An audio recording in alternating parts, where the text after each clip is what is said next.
Hello বিয়ার্স, আসসালামু আলাইকুম রহমতুল্লাহি বারাকাতু। আশা করি আপনারা সবাই ভালো আছেন। আপনাদের তো আল্লাহর মতে আমি অনেকটাই ভালো আছি। তো বিয়ার্স, তন্ত্রমন্ত্র কার্যবিদ্যা চ্যানেলের পক্ষ থেকে আপনাদের সবাইকে জানাই শুভেচ্ছা ও স্বাগতম। তো বিয়ার্স, প্রতিদিনের মতো আবার নতুন একটি বশীকরণের আপডেট ভিডিও নিয়ে আমি আপনাদের মাঝে উপস্থিত হলাম। আশা করি ভিডিওটি আপনাদের সবাই ভালো লাগবে। তো বিয়ার্স, আজকে আমি আপনাদের মাঝে বশীকরণ নিয়ে উপস্থিত হয়েছি। এই বশীকরণ, এই নকশাটির দ্বারাই খুব সহজেই আপনাকে নারী নিজে থেকে ডাকবে এবং নারী নিজে থেকে আপনার কাছে মিলন করার জন্য এবং সহবাস করার জন্য আপনার কাছে নিজে থেকে ডাকবে আপনাকে এবং নিজে থেকে আপনার কাছে ছুটে আসবে।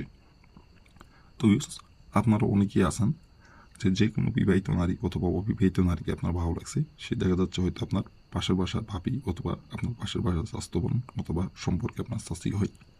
তার সাথে আপনি মিলন করতে যাচ্ছেন, সহবাস করতে যাচ্ছেন, কিন্তু তাকে আপনি মুখ ফুটে সাহস করে আপনি বলতে পারতেছেন না।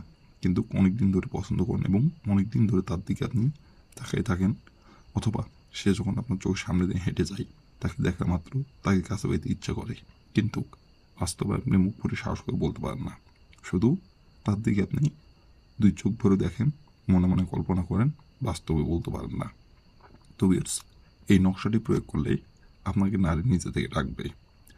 নারী আপনাকে নিজে থেকে ডাকবে, নারী নিজে থেকে আপনার কাছে আসবে এবং নারী নিজে থেকে আপনাকে গোপনে বলবে, মিলন করে কথা বলবে, আপনাকে সহবাস করার জন্য নিজে থেকে ডাকবে।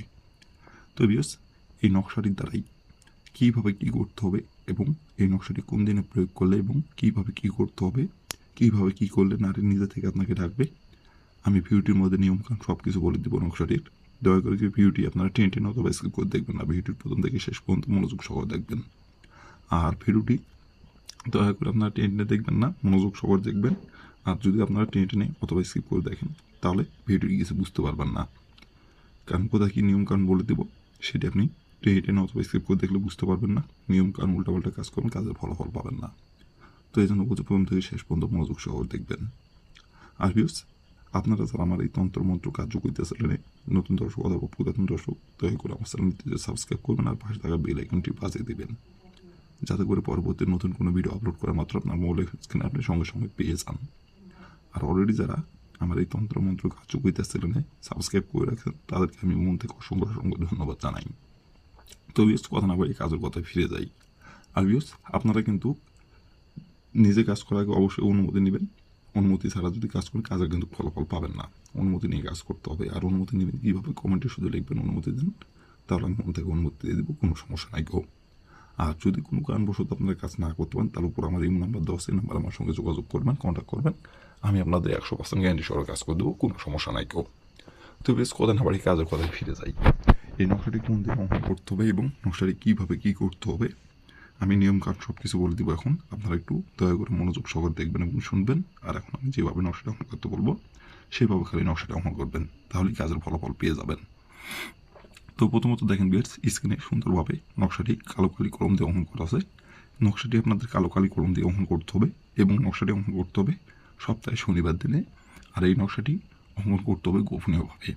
অঙ্কন করার সময় কেউ দেখে ফেললে কাজের ফলাফল পাবেন না, বরং চুলটা আপনার ক্ষতি হবে। তো ভুল করেও এমন জায়গায় বসে থেকে নকশাটি অঙ্কন করবেন না যে জায়গায় বসে থেকে অঙ্কন করলে মানুষজন দেখতে পারবে, এমন কোনো জায়গায় বসে থেকে নকশাটি অঙ্কন করবেন না গো।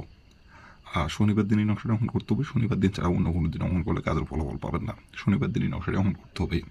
আর নকশাটি কালো কালি কলম দিয়ে অঙ্কন করতে হবে। তবে প্রথমত শনিবার দিনের যে সময় আপনি নকশাটি অঙ্কন করবেন সেই সময় প্রথমত এই নকশাটি অঙ্কন করার জন্য আপনাকে সংগ্রহ করে নিতে হবে একটি কালো কালি কলম আর একটি সাদা খাতার পাতা সংগ্রহ করে নিতে হবে। সংগ্রহ করে নেওয়ার পরে যে জায়গায় বসে থেকে মানুষজন দেখতে পাবে না, যে জায়গায় বসে থেকে অঙ্কন করলেন নকশাটি, এমন একটি জায়গায় বসে থেকে নকশাটি স্ক্রিনে দেখে দেখে অঙ্কন করবেন। স্ক্রিনে যেমন করে অঙ্কন করা আছে, যেখানে যেভাবে অঙ্কন করা আছে সেইখানে সেভাবে অঙ্কন করে নেবেন। অঙ্কন করে নেওয়ার পরে দেখেন লেখা আছে নাম। প্রথমত এই নামের জায়গায় লিখবেন আপনার নিজের নাম, আর এই নামের জায়গায় লিখবেন মেয়ের নাম। মেয়ের যে নামটি সেই নামটি লিখবেন। লিখে নেওয়ার পরে নকশাটা আপনি সুন্দরভাবে ভাঁজ করুন। ভাঁজ করার পরে আপনি যেই রাতে যেই ঘরে শুয়ে থেকে ঘুমান সেই ঘরে আপনি নকশাটি 3 দিন রাখবেন। রাখার পরে আপনি ওই নকশাটি সেই নারীর সাথে আপনি মিলন করতে চান, সমাবেশ করতে চান, ওই নারীর বাসার দরজার সামনে আপনি গোপনে যাই নকশাটি আপনি পুঁতিয়ে দিবেন। 3 দিন পরে নকশাটা আপনি পুঁতিয়ে দিবেন। পুঁতিয়ে দিয়ে খালি তার বাসার দরজার সামনে দাঁড়িয়ে একবার খালি বলবেন অমুক নারী আমার সাথে মিলন করতে ছুটে আয়। এইভাবে একবার বলে চলে আসবেন। আসার পর 3 ঘন্টা অপেক্ষা করবেন। 3 ঘন্টার মধ্যে সে নিজে থেকে আপনাকে মিলন করার কথা বলবে, সমাবেশ করার কথা বলবে এবং নিজে থেকে আপনার সাথে মিলন করার জন্য ছুটে আসবে। এবং মিলন করার জন্য সে নিজে থেকে আপনাকে ডাকবে, আপনাকে কিচ্ছু বলতে হবে না। আর সে গোপনে বলবে আপনাকে এবং গোপনে সে আসবে। কেউ জানতে পারবে না, কেউ বুঝতে পারবে না। তো বেশ, এই ছিল আমার ভিডিও। ভালো লাগলে লাইক কমেন্ট শেয়ার করবেন, আর দয়া করে আমার তন্ত্র মন্ত্র কার্যকরী পাশে থাকবেন। আসসালামু আলাইকুম রহমতুল্লাহি ওয়া বারাকাতুহু।